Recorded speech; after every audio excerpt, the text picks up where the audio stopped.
إن الحمد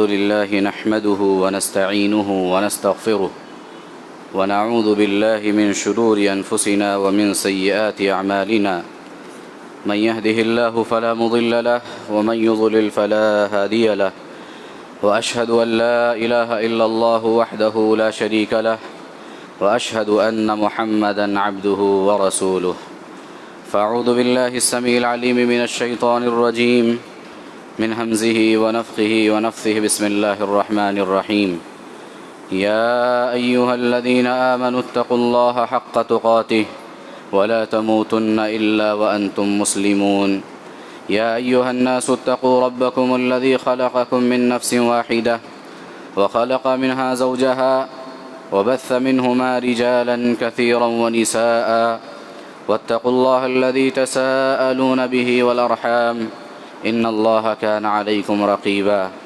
يا أيها الذين آمنوا اتقوا الله وقولوا قولا سديدا يصلح لكم أعمالكم ويغفر لكم ذنوبكم ومن يطع الله ورسوله فقد فاز فوزا عظيما أما بعد فإن خير الحديث كتاب الله وخير الهدي هدي محمد صلى الله عليه وسلم وشر الأمور محدثاتها وكل محدثة بدعة وكل بدعة ضلالة وكل ضلالة في النار فأعوذ بالله من الشيطان الرجيم بسم الله الرحمن الرحيم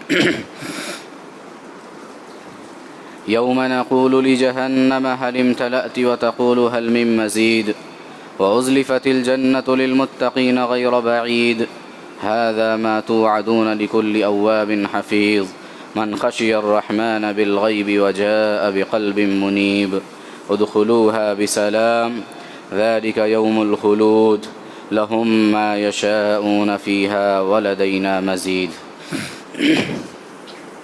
وقال تبارك وتعالى في موضع آخر وآتوا النساء صدقاتهن نحلة فإن طبن لكم عن شيء منه نفسا فكلوه هنيئا مريئا معزز حاضرین جمعہ، پردہ نشین خواتین اسلام، تمام قسم کی تعریف اللہ وحدہ لا شریک کے لیے لائق اور زیبا ہے، اور بے انتہا درود و سلام ہوں اللہ کے آخری نبی جناب محمد الرسول اللہ صلی اللہ علیہ وسلم کی ذات گرامی پر، اللہم صلی وسلم وبارک علیہ۔ حضرات، نکاح اور شادی کے حوالے سے گزشتہ کئی جمعے سے ہماری گفتگو ہو رہی ہے۔ آج کے اس خطبے میں بھی اسی موضوع کی ایک کڑی لے کر آپ کے سامنے میں حاضر ہوا ہوں، اور آج کے خطبے میں یہ بتانا ہے کہ شریعت اسلامیہ میں نکاح جسے کہتے ہیں، شادی جسے کہتے ہیں، یہ اس کے لیے کیا چیزیں ضروری ہے اور کس آسانی کے ساتھ نکاح کا یہ عمل جو ہے وہ انجام پا جاتا ہے، اور پھر مہر، اس کی حیثیت، اس کی حقیقت، اس کی اہمیت، اور اس کے سلسلے میں کچھ باتیں آپ کے سامنے رکھنی ہیں۔ سب سے پہلی چیز تو یہ کہ آج ہمارے سماج اور معاشرے میں نکاح اور شادی کو جس قدر مشکل بنا دیا گیا ہے، یہ نکاح اور یہ شادی اتنا مشکل نہیں ہے، بلکہ حد درجہ آسان ہے، حد درجہ آسان ہے۔ اللہ تعالیٰ کا یہ قانون ہے کہ اس دنیا میں ہر وہ چیز جو انسان کی بنیادی ضرورت ہو، اللہ تعالیٰ نے ان چیزوں کو فری کیا ہے، مفت میں بندوں کو دیا ہے۔ یہ اللہ تعالیٰ کا قانون ہے، ہر دور میں رہا ہے۔ مثال کے طور پہ ہوا، سانس لینے کے لیے ہوا ضروری ہے، لیکن سانس لینے کے لیے جب ہوا ضروری ہے تو دنیا میں کوئی ایسا انسان یا کوئی حکومت نہیں ہے جس کا قبضہ ہواؤں کے اوپر ہو۔ اللہ رب العالمین نے اس چیز کو فری رکھا ہے تاکہ انسان ہواؤں کے ذریعے سانس لے، وہ زندگی گزار سکے، اس کی سانسیں جاری رہ سکے، وہ اس دنیا میں اپنی زندگی گزارے۔ اللہ تعالیٰ نے ہوا کو مفت رکھا ہے، فضا میں ہوائیں چلتی ہے اور ان ہواؤں کے ذریعے سے انسان سانس لے کر کے اپنی زندگی گزار رہا ہے، اللہ تعالیٰ نے فری رکھا ہے اس کو۔ اسی طریقے سے پانی ہے، پانی بنیادی ضرورت ہے۔ آپ دیکھیے کہ کچھ مقامات آج کے دور میں کچھ چیزیں ایسی ہوئی ہے کہ لوگ پانی کو اسٹور کرنے کے لیے پیسہ خرچ کرتے ہیں، پیسہ لگاتے ہیں۔ وہاں پہ اہل علم نے کہا کہ ٹھیک ہے، وہ پانی کو صاف کرنے کے لیے، پانی کو لوگوں تک پہنچانے کے لیے اگر وہ کوشش کرتے ہیں، محنت کرتے ہیں، اس میں کچھ خرچہ لگاتے ہیں تو اپنا پیسہ لے سکتے ہیں، لیکن بنیادی طور پہ پانی کی نعمت ایسی نعمت ہے جسے اللہ تعالیٰ نے فری رکھا ہے، مفت رکھا ہے۔ آپ کہیں بھی چلے جائیے، سمندر میں چلے جائیے، دریا میں چلے جائیے، ندی نہروں میں چلے جائیے، تالاب کے پاس چلے جائیے، کسی کا قبضہ عام طور پہ ہوتا نہیں ہے، اللہ تعالیٰ نے پانی کو بھی مفت رکھا ہے دنیا کے اندر۔ تو اس طریقے سے بہت ساری چیزیں ہیں جو انسان کی بنیادی ضرورت ہے، اللہ تعالیٰ نے ان چیزوں کو مفت میں انسانوں کو دیا ہے، فری کر دیا ہے، اس پہ کوئی قیمت نہیں ہے۔ شادی یہ بھی انسان کی بنیادی ضرورت ہے اور بہت بڑی ضرورت ہے۔ ہم نے بتایا تھا خطبے میں کہ جب انسان عمر کے ایک مرحلے کو پہنچ جاتا ہے جسے بلوغت کا مرحلہ کہتے ہیں، جب اس مرحلے کو انسان پہنچتا ہے تو خود بخود انسان کے اندر فطری جذبات جو ہے وہ پیدا ہونے لگتے ہیں، فطری خواہشات جنم لینے لگتی ہیں، خواہشات نفسانی سر ابھارنے لگتی ہیں۔ ایسے وقت میں اگر انسان شادی اور نکاح کے بندھن سے بندھتا ہے تو اپنے جائز طریقے سے وہ اپنی خواہش پوری کر سکتا ہے۔ بصورت دیگر اگر یہ جائز راستہ اسے نہ ملے تو کیا ہوگا؟ غلط راستے کی طرف انسان جائے گا، بدکاری کی طرف جائے گا، زنا کی طرف جائے گا اور دوسرے راستے سے اپنی اس خواہش کو پوری کرنے کی کوشش کرے گا۔ اس لیے چونکہ نکاح اور شادی یہ بھی بنیادی ضرورت ہے انسان کی، اس لیے اللہ رب العالمین نے نکاح کے اندر کوئی خرچ نہیں رکھا ہے۔ جانتے ہیں خرچ صرف دو چیزوں کا ہے، اور اس میں ایک چیز جو ہے واجب ہے اور ایک چیز جو ہے وہ سنت ہے، اور وہ بھی کس کے اوپر ہے؟ یہ دلہا کے اوپر ہے، لڑکے کے اوپر۔ اس پہ ہم تفصیلی گفتگو کریں گے انشاءاللہ اگلے خطبے میں۔ یہاں یہ بتانا ہے کہ شریعت کے اندر، اسلام کے نزدیک نکاح اور شادی جو ہے بہت آسان ہے، لیکن آج کے دور میں اسے مشکل بنایا گیا ہے۔ کیسے آسان ہے؟ دیکھیے، انعقاد نکاح کے لیے، نکاح کے منعقد ہونے کے لیے بہت ساری چیزیں اور بہت ساری رسموں کی ضرورت نہیں ہے، صرف 4 چیزوں کا ہونا کافی ہے۔ ایک نکاح کے اپنے انجام تک پہنچنے کے لیے، یا نکاح کے عمل کو اس کے انجام تک پہنچانے کے لیے صرف 4 چیزیں کافی ہے، 5ویں کوئی چیز نہیں ہے۔ کیا ہے 4 چیزیں؟ اہل علم کہتے ہیں قرآن و سنت کی روشنی میں سب سے پہلی چیز زوجین کا وجود، یعنی میاں بیوی جن کا رشتہ ہونے والا ہے، جن کی شادی ہونے والی ہے آپس میں، ان دونوں کا اس وقت موجود ہونا یا وہاں پہ موجود ہونا یا اس دنیا میں موجود ہونا جو ہے ضروری ہے۔ ایسا نہیں ہو سکتا کہ لڑکا تو محفل نکاح میں اور لڑکی جو ہے وہ دنیا میں ہے ہی نہیں، وفات پا چکی ہے، وہ مر چکی ہے، ایسوں سے نکاح کیسے جائز ہو سکتا ہے؟ تو زوجین کا وجود یہ ضروری ہے، یعنی میاں بیوی جن کا نکاح ہونے والا ہے، دونوں کا وجود جو ہے، دونوں کی موجودگی وہ ضروری ہے، اور اس کے ساتھ ان دونوں کا آپس میں شادی ہونا شرعی اعتبار سے جائز ہونا چاہیے۔ دونوں کا آپس میں شادی ہونا یہ جائز ہونا چاہیے۔ مطلب اس کا یہ ہے کہ ایسے رشتے میں شادی نہ ہو جس رشتے کو اللہ تعالیٰ نے حرام قرار دیا ہے۔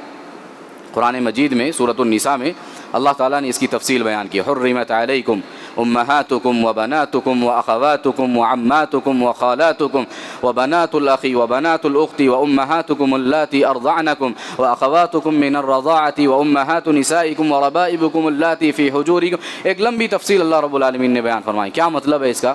اس آیت کے اندر اللہ تعالیٰ نے حرام رشتوں کا تذکرہ کیا ہے، یعنی وہ عورتیں جو ایک مرد کے نکاح میں نہیں آ سکتی ہے، ایک مرد کے لیے ان عورتوں سے نکاح کرنا ناجائز ہے، حرام ہے۔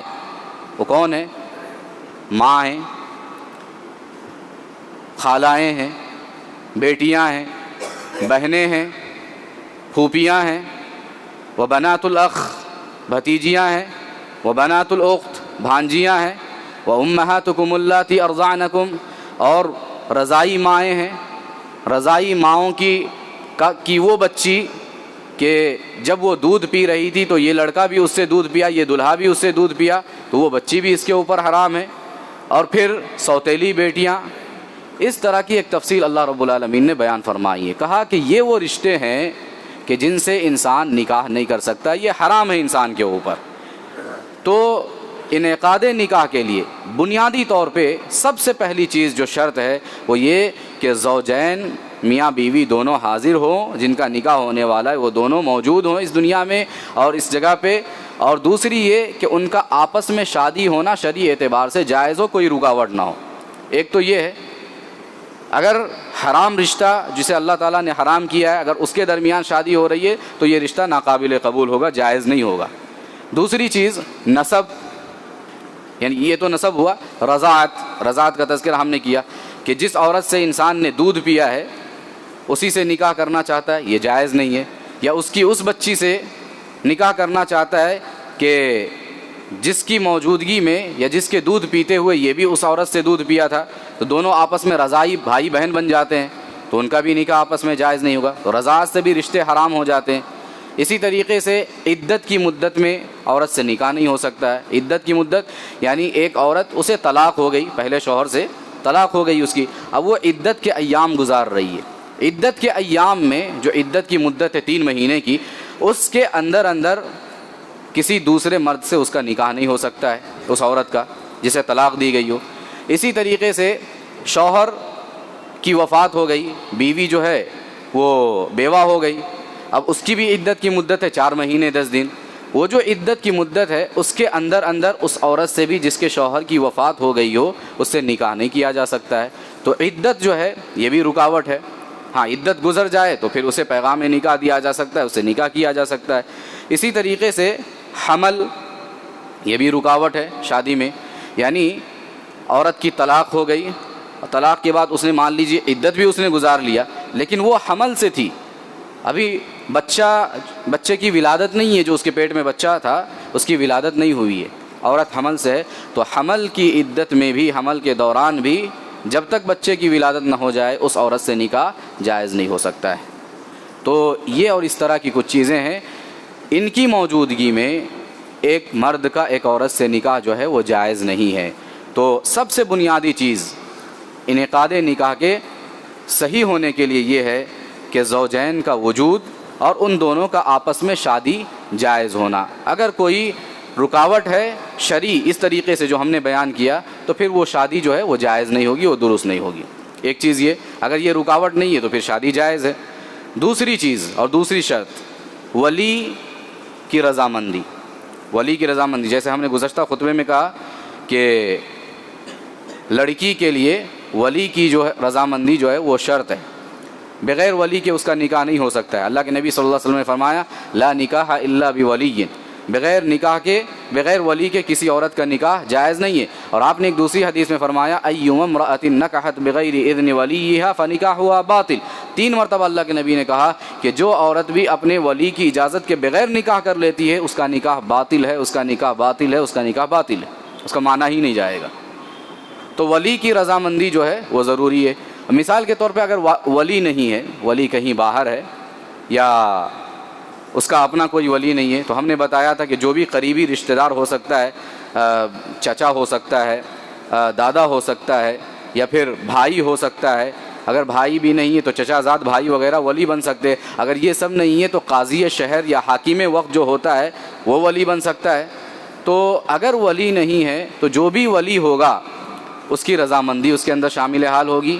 اور پھر اگر ولی اپنی جگہ پہ کسی اور آدمی کو وکیل بناتا ہے اس نکاح کا کہ میں لڑکی کا ولی ہوں، آپ میرے بدلے چونکہ میں وہاں نہیں ہوں یا میرے لیے رکاوٹ ہے میں نہیں آ سکتا، تو آپ میری جگہ پہ میرے وکیل ہیں، آپ اس نکاح کو انجام تک پہنچائیے، یہ آپ کی ذمہ داری، میں آپ کے حوالے کرتا ہوں یہ ذمہ داری۔ اگر اس طرح کسی کو وکیل بنا دیا جائے تو اس کی موجودگی اور اس کی رضامندی جو ہے وہ ضروری ہے۔ یہ دوسری شرط ہے۔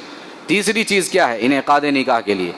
تیسری چیز جو ہے ولی یا اس کا جو بھی وکیل ہوگا اس کی طرف سے ایجاب یعنی پیشکش، یہ کہنا کہ میں نے اپنی اس لڑکی کا تم سے نکاح کر دیا، یہ ایجاب کہلاتا ہے۔ جیسے ہمارے پاس قاضی جو ہوتا ہے، عالم جو ہوتا ہے نکاح پڑھانے والا، وہ کہتا ہے کہ میں نے فلاں لڑکی کا، فلاں بنت فلاں کا نکاح آپ سے کرایا یا آپ کی زوجیت میں دیا، کیا آپ نے قبول کیا؟ یہ جو جملہ کہا جاتا ہے نا اس کو ایجاب کہا جاتا ہے۔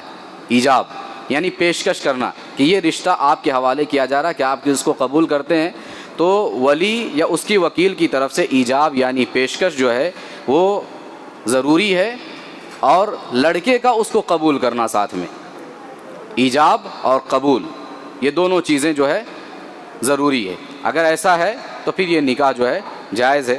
یہ تیسری چیز ہے۔ اور چوتھی چیز کیا ہے؟ دو عادل گواہوں کی موجودگی، دو انصاف پسند اور عادل گواہوں کی موجودگی جو ہے یہ بھی ضروری ہے۔ قرآن نے کہا وَأَشْهِدُوا ذَوَيْ عَدْلٍ مِّنْكُمْ، جو بھی تم معاملات انجام دیتے ہو اپنے ان معاملات میں دو عادل اور انصاف پسند گواہوں کو مقرر کر لو، یہ اللہ تعالیٰ کا حکم ہے۔ تو یہ چار چیزیں ہیں۔ پہلی چیز کیا ہے؟ زوجین، جن کی شادی ہو رہی ہے، لڑکا لڑکی دونوں کا موجود ہونا ضروری ہے، اور وہ رشتہ شرعی اعتبار سے حرام نہ ہو۔ دوسری چیز ولی یا اس کے وکیل کی طرف سے ایجاب یعنی پیشکش اور لڑکے کی طرف سے قبول ہونا ثابت ہو جائے۔ تیسری چیز ولی کی رضامندی یا ولی کی جگہ پہ اس کے وکیل کی رضامندی، اور چوتھی چیز جو ہے دو عادل گواہوں کی موجودگی۔ یہ چار چیزیں اگر کسی نکاح کے وقت موجود ہیں تو اس نکاح کے قائم ہو جانے کے سلسلے میں کافی ہے۔ اب کسی پانچویں چیز کی ضرورت نہیں ہے۔ لیکن ہمارے یہاں کیا ہوتا ہے؟ بارات کا ایک تصور ہے، پورے محلے کے، پورے گاؤں کے، پوری بستی کے سینکڑوں لوگوں کو، سووں لوگوں کو اور ہزاروں لوگوں کو بسا اوقات جو ہے اس کے اندر بلایا جاتا ہے، اور اس کے اندر طرح طرح کے خرافات، طرح طرح کے ڈیمانڈ اور بہت ساری چیزیں ہوتی ہے۔ انشاءاللہ اگلے خطبے میں اس پہ گفتگو ہوگی۔ تو یہ چار چیزیں انعقاد نکاح کے لیے کافی ہے۔ اب اس سے ہٹ کر کے کچھ چیزیں جو ہمارے سماج میں ہوتی ہیں اس کو دیکھ لیتے ہیں۔ ایک چیز تو یہ ہے کہ کیا نکاح کا اعلان کرنا یعنی اس کا پرچار کرنا یہ ضروری ہے؟ یعنی کسی بڑی جگہ میں نکاح ہونا چاہیے، لوگوں کو معلوم ہونا چاہیے کہ ہاں نکاح ہو رہا ہے، لوگوں کے علم میں یہ بات آنی چاہیے کہ فلاں کا نکاح ہوا ہے۔ ایسا ضروری نہیں ہے، مستحب ہے، بہتر ہے، اچھا ہے کہ آپ لوگوں کے درمیان نکاح کریں یا نکاح کروائیں، تو اس سے کیا ہوگا؟ لوگوں کو علم ہو جائے گا، یہ بہتر ہے، بہتر ہے، لیکن یہ ضروری نہیں ہے۔ جیسا کہ ہم نے کہا اگر چار لوگ بھی وہ موجود ہوتے ہیں، وہ چار چیزیں بھی پائی جاتی ہے، تو ایک بند کمرے کے اندر بھی نکاح ہو جا سکتا ہے، کوئی مسئلہ نہیں ہے اس میں۔ اعلان نکاح جو ہے وہ کوئی ضروری اور واجب نہیں ہے، بلکہ ایک مستحب عمل ہے، بہتر ہے، اگر ہو جائے تو بہتر ہے، ورنہ اس کی ضرورت نہیں ہے۔ اسی طریقے سے بوقت نکاح دلہا کو کلمہ پڑھانا یا خاص طور پہ کچھ وظیفے وغیرہ پڑھوانا، شریعت میں اس کی کوئی بنیاد نہیں ہے، اس کا کوئی ثبوت نہیں ہے، اور یہ دین میں نئی چیز ہے، یہ بدعت ہے، لہٰذا اس کا ترک کرنا اولا ہے اور ضروری ہے۔ اسی طریقے سے مسجد میں نکاح کرنا کیا یہ ضروری ہے؟ بعض لوگوں میں یہ خیال پایا جاتا ہے کہ اگر مسجد میں نکاح کریں گے تو یہ زیادہ بہتر رہے گا، زیادہ خیر و برکت کا باعث ہوگا۔ ایسی کوئی بات نہیں ہے۔ اللہ کے نبی صلی اللہ علیہ وسلم سے کوئی بھی صحیح حدیث ایسی ثابت نہیں ہے کہ جس سے یہ پتہ چلے کہ مسجد میں نکاح جو ہے وہ ضروری ہو یا بہتر ہو۔ نہیں، اگر آپ مسجد میں کر رہے ہیں کر سکتے ہیں، جائز ہے، کوئی حرج کی بات نہیں ہے۔ باہر کر رہے ہیں جائز ہے، حرج کی بات نہیں ہے، یعنی کہیں پہ بھی نکاح ہو سکتا ہے۔ مسجد کو خاص کر لینا یہ جائز اور درست نہیں ہے۔ آپ کر سکتے ہیں، جواز کی حد تک تو ٹھیک ہے، لیکن اس کو مستحب سمجھنا، بہتر سمجھنا، یہ لوگوں کی اپنی غلطیاں ہیں اور لوگوں کے اپنے خیالات ہیں۔ اسی طریقے سے نکاح میں جو چیز ضروری ہے ان میں سے ایک چیز کیا ہے؟ مہر۔ مہر کی تعیین یہ نکاح کے شروط میں سے ہے، نکاح کے شروط میں سے۔ اس کی حکمت کیا ہے؟ مہر کیوں دیا جاتا ہے؟ اللہ تعالیٰ نے قرآن مجید میں اس کے حوالے سے بیان فرمایا، کہا فَمَسْتَمْتَعْتُمْ بِهِ مِنْهُنَّ فَآتُوهُنَّ أُجُورَهُنَّ فَرِيضَةً۔ یہ مہر جو ہے یہ عورت کی عزت و آبرو کو جو ایک انسان حلال کرتا ہے اپنے لیے، یہ اس کا بدلہ ہے، یہ اس کا بدلہ ہے کہ ایک انسان، وہ عورت جو اس کے لیے کل تک حرام تھی، وہ اس کو ہاتھ تک نہیں لگا سکتا تھا، اس کی طرف صحیح دوسری نظر دیکھ نہیں سکتا تھا، لیکن اس عورت سے آج وہ اس سب سے آگے بڑھ کر کے استمتاع کر رہا ہے، اس سے فائدہ اٹھا رہا ہے، اس کی شرمگاہ کو اپنے لیے حلال کر رہا ہے، اس سے فائدہ استمتاع اٹھا رہا ہے۔ تو یہ کیوں کر ممکن ہوا؟ یہ کیسے ممکن ہوا؟ تو اس کے لیے اللہ رب العالمین نے قرآن مجید میں بیان فرمایا کہ یہ جو مہر ہوتا ہے اصل میں اسی کا بدلہ ہوتا ہے کہ ایک انسان، ایک مرد ایک عورت کو اپنے لیے جو حلال کرتا ہے تو وہ مہر کے ذریعے سے وہ عورت حلال ہوتی ہے۔ جو شرائط ہم نے بیان کیا ان شرائط کا پایا جانا ضروری ہے، اور اس کے ساتھ مہر کا ہونا بھی ضروری ہے۔ اب مہر کے سلسلے میں کچھ اہم باتیں جو ہمارے سماج میں لوگ افراط اور تفریط کے شکار ہیں، اس حوالے سے اس لیے کچھ چیزیں جو ہے وہ ضروری ہے بیان کرنا۔ سب سے پہلی چیز تو دیکھیے، مہر میں کیا کیا دیا جا سکتا ہے اور کتنا دینا چاہیے۔ ایک اہم سوال، بار بار یہ سوال بھی ہوتا ہے بسا اوقات کہ مہر میں کیا دینا چاہیے، کیا دیا جا سکتا ہے اور کتنا دیا جا سکتا ہے۔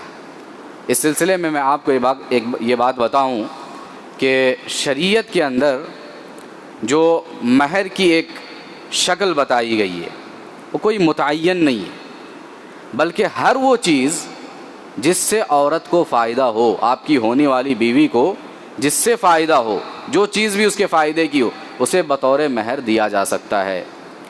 مال ہے، روپیہ پیسہ ہے، ظاہر سی بات ہے اس سے فائدہ ہوگا، مہر میں آپ دے سکتے ہیں۔ جائیداد ہے، زمین ہے، پراپرٹی وغیرہ ہے، وہ اس کے نام کر دیے بطور مہر، جائز ہے، دیا جا سکتا ہے۔ اسی طریقے سے آپ کوئی ہنر جانتے ہیں، آپ وہ ہنر اس کو سکھا دیں گے، اس بات پہ آپ نکاح کرتے ہیں، جائز ہے۔ کوئی خدمت جو آپ اپنی بیوی کی یا اپنے سسرال والوں کی کر سکتے ہیں، اس خدمت کے عوض بھی آپ کا نکاح ہو سکتا ہے۔ یعنی ہر وہ چیز جو عورت کے لیے فائدہ مند ہو، جس سے عورت فائدہ اٹھا سکے، اسے بطور مہر مقرر کیا جا سکتا ہے اور دیا جا سکتا ہے۔ اور کتنا دینا ہے اس کی بھی شریعت کے اندر کوئی حد بندی نہیں ہے۔ دیکھیے شریعت میں یہ مسئلہ کتنا آسان ہے۔ اللہ کے نبی صلی اللہ علیہ وسلم کے پاس ایک عورت آتی ہے اور آ کر کے اپنے آپ کو اللہ کے نبی صلی اللہ علیہ وسلم کے سامنے پیش کرتی ہے کہ اللہ کے نبی، مجھے اگر آپ چاہیں تو مجھ سے نکاح کر لیں، انی وہبت لک نفسی، میں نے اپنے آپ کو آپ کے حوالے کر دیا ہے۔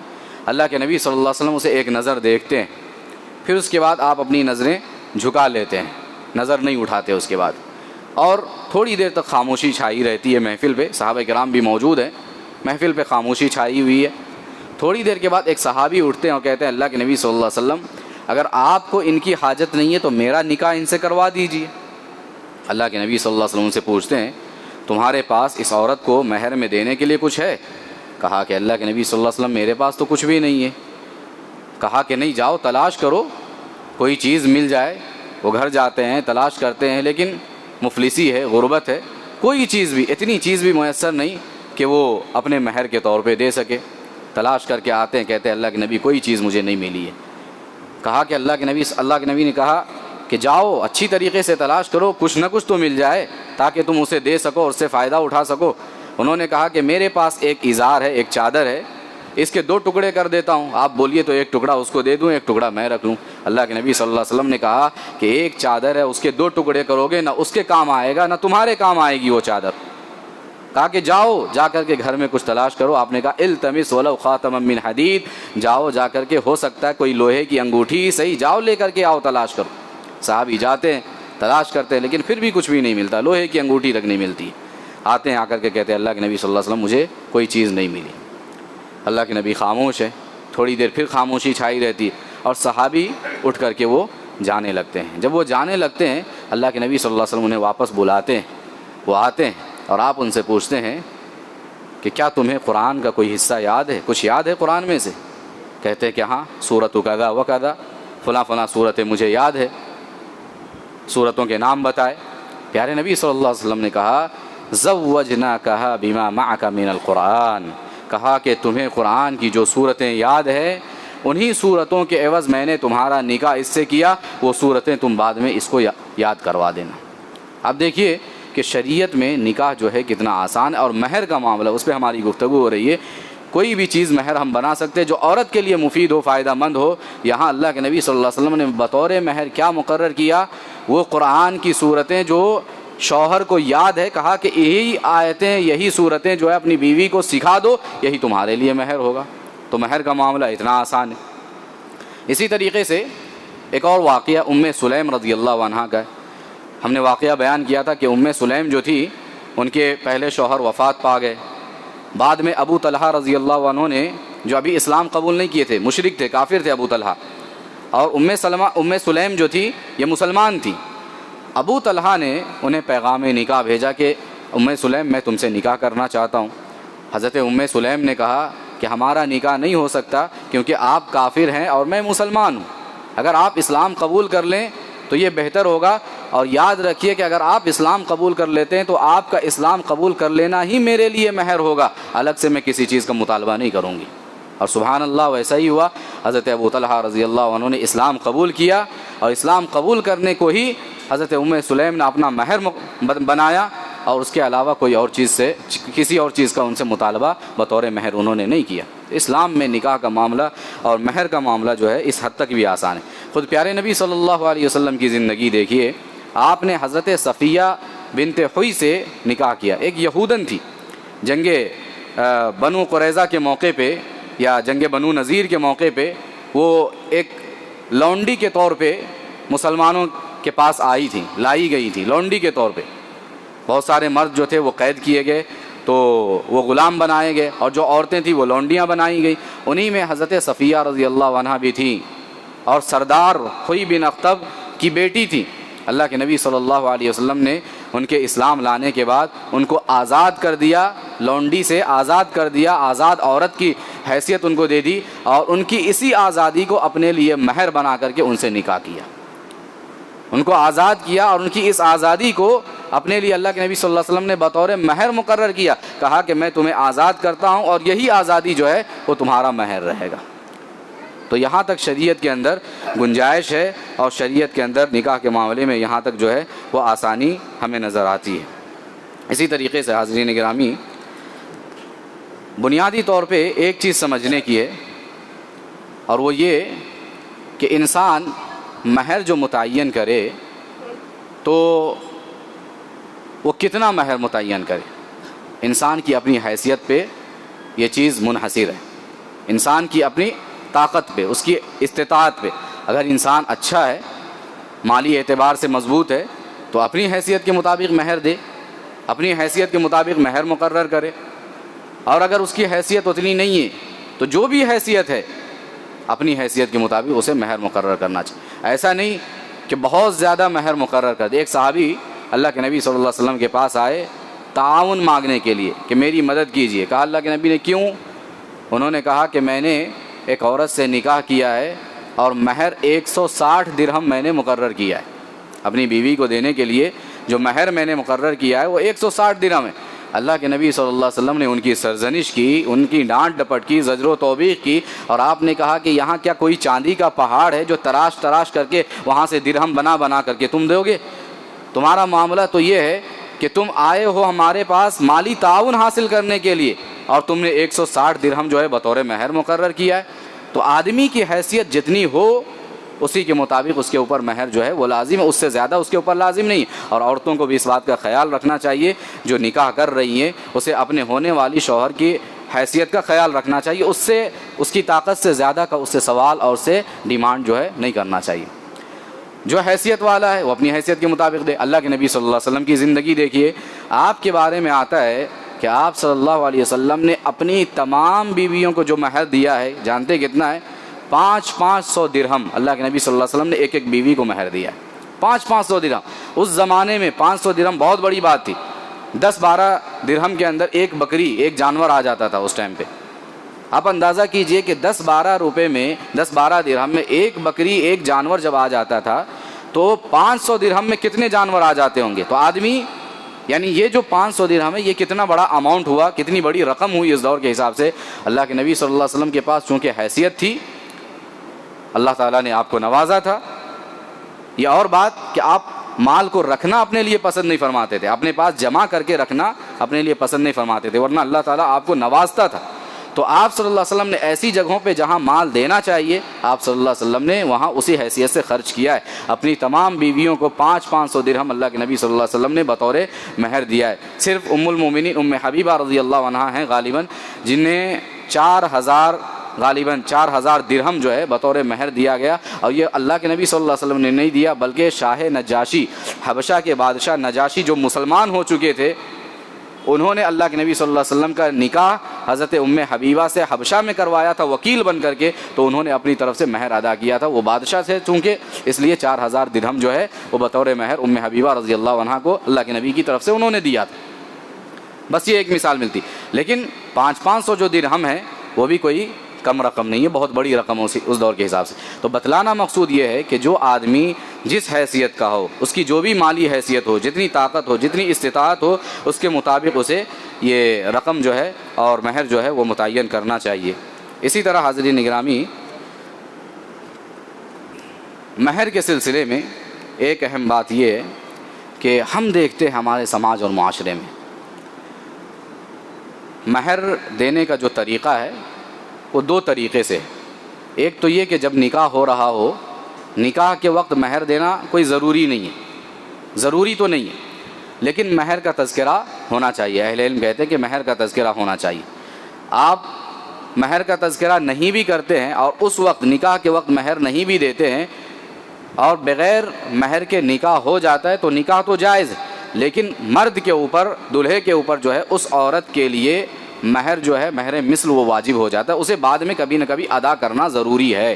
ایسا نہیں کہ بغیر مہر کے وہ ساری زندگی گزار دے، نہیں، کبھی نہ کبھی، ابھی یا نہیں تو بعد میں اسے وہ مہر ادا کرنا ہی ہے، اگرچہ آپ نکاح کے وقت مہر نہ دیں لیکن بعد میں وہ جو مہر ہے وہ آپ کو ادا کرنا پڑے گا۔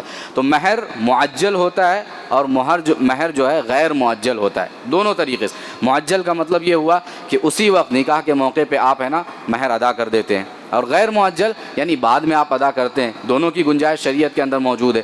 لیکن ہمارے سماج میں اس سلسلے میں ایک غفلت اور کوتاہی کیا ہوتی ہے جانتے ہیں؟ ایک کوتاہی یہ ہوتی ہے کہ آدمی نکاح کر لیا نکاح کے وقت مہر کو معجل رکھا، یعنی بعد میں میں دوں گا یہ کہہ کر کے نکاح ہو گیا۔ لیکن ہوتا یہ ہے کہ آدمی زندگی گزارتا ہے اور بسا اوقات ایسا ہوتا ہے کہ پوری زندگی گزر جاتی ہے، انسان مر جاتا ہے لیکن اس وقت تک وہ اپنا مہر ادا نہیں کرتا ہے۔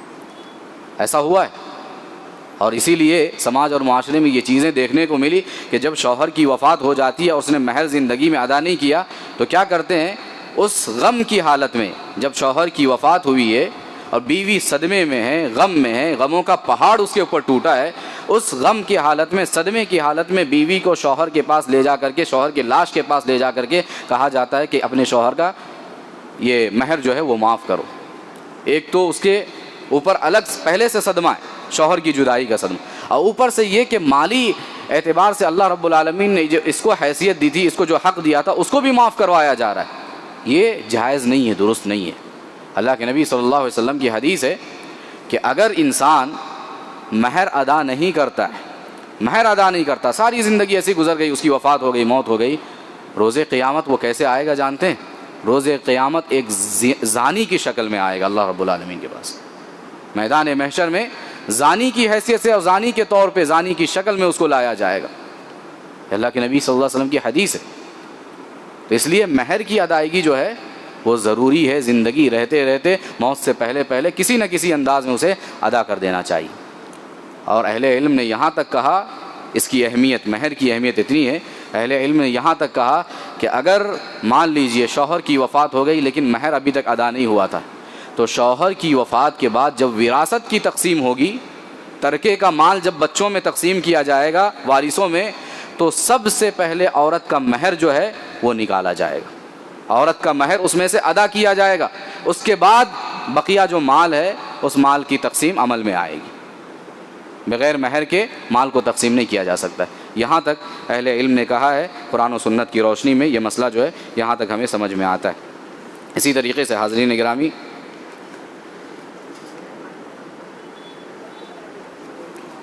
مہر کا معاملہ ہمارے سماج اور معاشرے میں اس انداز سے بھی دیکھا جاتا ہے کہ شروع میں نکاح کے وقت آدمی مہر میں سے کچھ حصہ جو ہے وہ ادا کر دیتا ہے۔ یہ ایسی جگہوں پہ ہوتا ہے خاص طور پہ جہاں بڑے قسم کے رئیس قسم کے لوگ ہوتے ہیں اور جہاں دکھاوے کا کلچر زیادہ ہے، شو آف کا کلچر زیادہ ہے، ریا و نمود کا کلچر زیادہ ہے۔ ایسی جگہوں پہ یہ دیکھنے کو ملتا ہے کہ انسان کیا کرتا ہے، شروع میں تھوڑا سا مہر کا حصہ جو ہے وہ ادا کر دیتا ہے اور بقیہ جو ہے کہتا ہے کہ ہم بعد میں ادا کر دیں گے، اور وہ لاکھوں کا مہر ہوتا ہے، لاکھوں میں وہ مہر متعین کیا جاتا ہے. تو دکھاوے کے لیے تو اس وقت تھوڑا سا حصہ ادا کر دیا جاتا ہے، لیکن بعد میں یہ جو کہا جاتا ہے کہ ہم بعد میں باقی کا حصہ ادا کر دیں گے، وہ بعد میں وہ ویسے ہی رہ جاتا، اس کو ادا نہیں کیا جاتا، بس لوگوں کو دکھانے کے لیے یہ کیا جاتا ہے. یہ چیز بہت بڑا ظلم ہے عورت کے اوپر، مہر نہ دینا اور اس طریقے سے مہر کے معاملے میں ٹال مٹول کرنا، یہ بہت بڑا ظلم ہے. اور ناجائز طریقے سے عورت کے مال کو کھانا ہے جسے اللہ رب العالمین نے حرام قرار دیا ہے، یہ کسی بھی طور درست نہیں ہے. ہم نے شروع میں جو آیت کریمہ پڑھی تھی خطبہ مسنونہ میں، اللہ تعالیٰ نے اس کے اندر اس بات کا حکم دیا وَآتُوا النِّسَاءَ صَدُقَاتِهِنَّ نِحْلَةً، کہ عورتوں کو ان کا مہر جو ہے وہ راضی خوشی دے دو، اچھی طریقے سے ان کا مہر انہیں دے دو. فَإِن طِبْنَ لَكُمْ عَنْ شَيْءٍ مِّنْهُ نَفْسًا فَكُلُوهُ هَنِيًّا مَرِيًّا، ہاں اگر وہ تمہیں مہر کا کچھ حصہ خود سے دے دیتی ہے، معاف کر دیتی ہے، تو تم راضی خوشی اسے کھا سکتے ہو، کوئی حرج نہیں ہے. ایک مسئلہ یہاں پہ یہ ہے، اہل علم نے بیان کیا کہ نکاح کے وقت یہ جو مہر ہے، کیا عورت یہ بول سکتی ہے کہ میرے اس ہونے والے شوہر کا مہر جو ہے وہ میں معاف کرتی ہوں، میرے ہونے والے اس شوہر کا مہر جو ہے وہ میں معاف کرتی ہوں، مجھے ضرورت نہیں ہے مہر کی، کیا ایسا عورت کہہ سکتی ہے؟ تو اہل علم کہتے ہیں کہ نکاح کے وقت جو ہے عورت ایسا نہیں کہہ سکتی ہے، اس کے لیے جائز نہیں ہے، حق ہی نہیں ہے اس کے پاس یہ بات کہنے کا. یعنی نکاح جب ہو رہا ہے تب، جب نکاح ہو جائے، نکاح کے بعد زندگی میں کبھی بھی عورت اگر چاہے تو اس مہر کو معاف بھی کر سکتی ہے، یا مہر کا کچھ حصہ چاہے تو معاف کرتی ہے، آدھا حصہ چاہے تو معاف کر سکتی ہے. بعد کا مسئلہ الگ ہے، عورت کا مال چونکہ وہ مال عورت کا ہو گیا، عورت کے حوالے ہو گیا، اب وہ چاہے تو جیسے اس کا استعمال کرے یا معاف کر دے، لے نہ لے، وہ ایک الگ مسئلہ ہے. لیکن نکاح کے وقت اہل علم کہتے ہیں کہ جو مہر متعین ہوا ہے اس کا لینا عورت کے اوپر ضروری ہے، اس کے بغیر یا اسی وقت جو ہے وہ معاف نہیں کیا جا سکتا ہے. یہ نکاح کے یعنی مہر کے حوالے سے اور نکاح کے حوالے سے کچھ بنیادی باتیں تھیں جو آپ کے سامنے رکھنی تھی. اللہ رب العالمین سے دعا ہے کہ اللہ تعالیٰ ہمیں کتاب و سنت کے مطابق اپنے جو بھی عملی زندگی ہے ان کی کارروائیوں کو انجام دینے کی توفیق عطا فرمائے. آمین. اقول قولی ھذا واستغفر اللہ لی ولکم ولسائر المسلمین من کل ذنب فاستغفروه انه الغفور الرحیم انه تعالی جواد کریم ملک بر رؤوف رحیم ورب حلیم.